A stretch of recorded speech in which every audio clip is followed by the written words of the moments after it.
दोस्तों, सुशांत सिंह राजपूत के मामले में पापी पिठानी सबसे बड़ा आरोपी बन चुका है। मई के महीने में पिठानी को पकड़ा गया था और उस लंबी रिमांड के बाद जब पूछताछ खत्म हो गई तो तब पिठानी को मुंबई की तलोजा जेल भेज दिया गया। हालत ये थी कि पापी पिठानी को भी पता था कि उसकी रेगुलर जमानत की याचिका खारिज हो जाएगी और इसीलिए जमानत के लिए शादी का सहारा लिया। लेकिन यहाँ भी झटका ही लगा क्योंकि कोर्ट ने बेल नहीं दी और 10 दिन के लिए पिठानी को पैरोल दे दी।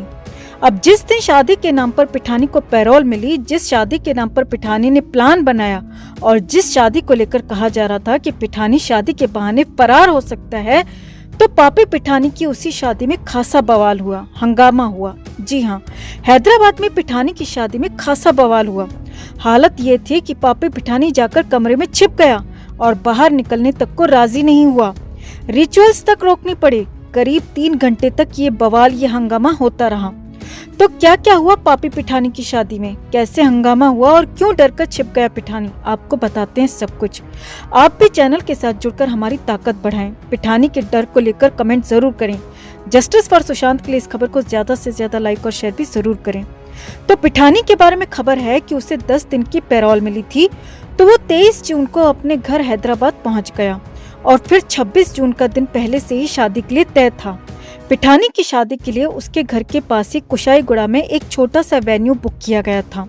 वैसे भी शादी में ज्यादा लोगों को बुलाने पर सरकार की तरफ से पाबंदी है और इसीलिए भी पापी पिठानी की शादी को क्लोज फैमिली फ्रेंड्स तक ही रखा गया था और हैदराबाद के कुशाईगुड़ा के पास पिठानी की शादी के लिए जगह तय हुई थी। अब शादी में क्या हुआ, कैसे हंगामा हुआ, वो भी समझिए। तो 26 जून को दिन में ही पापी पिठानी की शादी हुई, लेकिन शादी से पहले भयानक बवाल हुआ। बवाल भी ऐसा कि पिठानी डर कर छिप गया, भागने तक लगा। अब सिलसिलेवार तरीके से हम आपको बताते हैं कि आखिर हुआ क्या। अब कुशाईगुड़ा के पास पिठानी के घर के पास ही वेन्यू सिलेक्ट किया गया था जिसमें कुछ ही लोग मौजूद थे। अब घर के पास वेन्यू इसीलिए सिलेक्ट किया गया ताकि कहीं दूर न जाना पड़े, पिठानी को कोई देख न सके। सुबह करीब 11 बजे पिठानी का परिवार और उसकी पत्नी का परिवार उस शादी के वेन्यू में पहुंचे। अब इस शादी में किसी भी बाहरी के आने पर पाबंदी थी, यहाँ तक कि प्रेस और मीडिया के लोगों को भी अलाउड नहीं किया गया था। इतना ही नहीं, ज्यादातर लोगों को, जी हाँ, ज्यादातर लोगों को और मीडिया वालों को भी पता नहीं था कि सिद्धार्थ पिठानी की शादी कहाँ पर हो रही है, क्योंकि इसे बेहद सीक्रेट रखा गया था। बस पिठानी के परिवार की तरफ से एक फोटोग्राफर वहां पर मौजूद था और बाकी बाहरी लोगों में से कोई वहां मौजूद नहीं था। बाहरी लोगों की एंट्री पूरी तरह से बंद थी।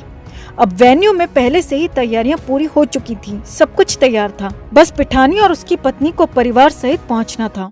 सुबह 11 बजे पहुंचने के बाद करीब 3 घंटे वहां तैयारी और अन्य कामों में लगा दिए गए और खबर है कि करीब 2 बजे, जी हाँ, दोपहर के 2 बजे के आसपास शादी के रिचुअल्स होने लगे।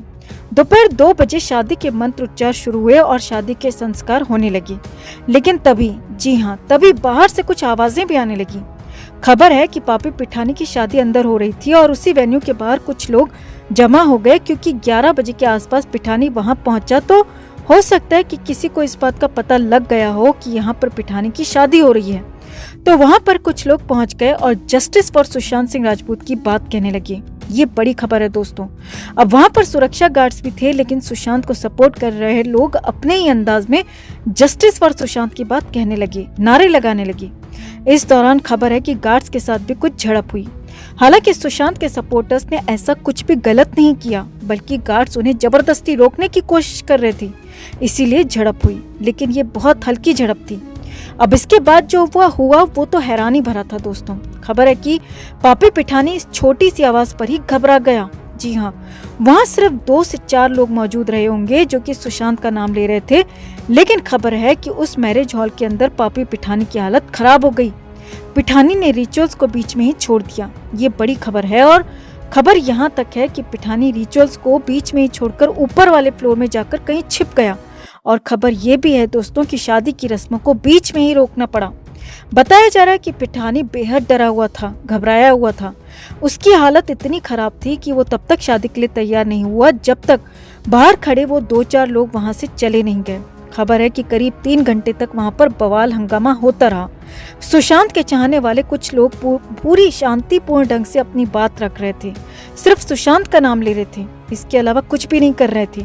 उनको सिर्फ अपनी बात कहनी थी, किसी को नुकसान नहीं पहुंचाना था, किसी के साथ गलत भी नहीं करना था, क्योंकि फैसला और इंसाफ तो अब जो भी होगा वो कोर्ट की चौखट पर ही होगा। और इसीलिए सुशांत के चाहने वाले वो लोग कुछ देर तक शांतिपूर्ण ढंग से अपनी बात कहते रहे, लेकिन पिठानी को ये भी पसंद नहीं आ रहा था। सूत्रों के मुताबिक खबर है कि पिठानी घबराया हुआ था। सूत्रों के मुताबिक पापी पिठानी बेहद बौखला गया है। जब से पिठानी पैरोल पर बाहर आया है तब से ही लगातार पिठानी की हालत खराब हो रही है और उसका डर लगातार बढ़ता जा रहा है। इसीलिए शादी के दिन भी वो रस्मों के बीच भाग गया और छिप गया। अब यहाँ पर एक बात आपको बता दें, इतना ज्यादा तो वही इंसान डरता है दोस्तों जिसके मन में चोर हो, जिसने कुछ गलत किया हो, जिसने दूसरों का हक छीना हो।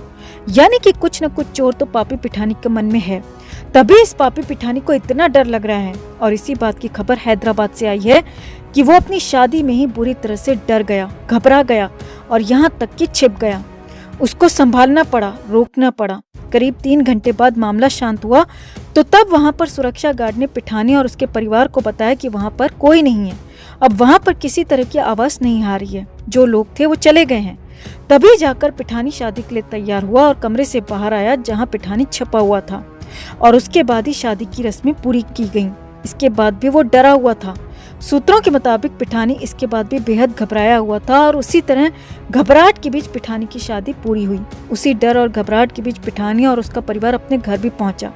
पिठानी ने शादी तो कर ली, लेकिन अब वो घर से बाहर नहीं निकलने वाला। जी हाँ दोस्तों, पिठानी ना तो कहीं हनीमून पे जाने वाला है और ना ही कहीं घूमने जाने वाला है, क्योंकि वो बेहद डरा हुआ है, सहमा हुआ है। और इसी डर के बीच 2 जुलाई को पिठानी को सरेंडर भी करना है, जो कि पूरी उम्मीद है कि सरेंडर कर ही लेगा। हाँ, अगर पिठानी सरेंडर नहीं करता है, फरार हो जाता है, तो फिर तो वो शक भी सही साबित हो जाएगा दोस्तों कि पिठानी ने शादी को अपनी फरारी का बहाना बनाया। लेकिन फिलहाल तो ऐसा नहीं लगता कि पिठानी फरार होगा, क्योंकि वो बेहद डरा हुआ है, घबराया हुआ है। और हम उम्मीद करते हैं कि जब ये पापी पिठानी सरेंडर कर दे तो सीबीआई भी इसे दबोच कर 3rd डिग्री देकर इससे सुशांत का सच उगलवा ले। अगर आप भी यही चाहते हैं दोस्तों तो जस्टिस फॉर सुशांत के लिए इस खबर को लाइक और शेयर कर अपना प्यार और सपोर्ट जरूर दिखाएं।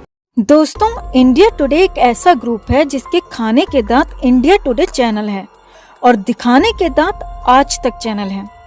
बस गैस ही किया जा सकता है कि राजदीप की कहां तक पहुंच है। जरा सोचिए, एक इंग्लिश चैनल का बंदा प्लेन से जाकर मुंबई में रिया का इंटरव्यू लेता है, वो भी हिंदी में।